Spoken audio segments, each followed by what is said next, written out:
পরিশ্রম করার পরে এরকম একটা ফালুদা যখন আপনি খাবেন তখন আপনার সারাদিনের যে ক্লান্তিগুলো আছে এটি কিন্তু একটু দূর হয়ে যায়।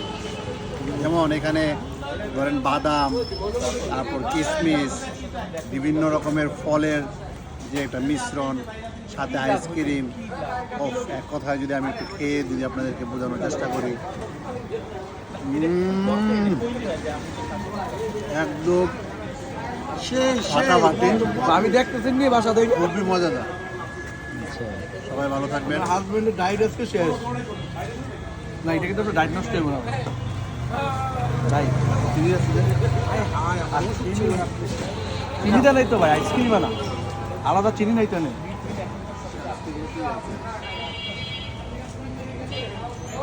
খান খান খান। আমি একটু লং ভিডিও করতেছি, 22,000 কাইটাছে এটা।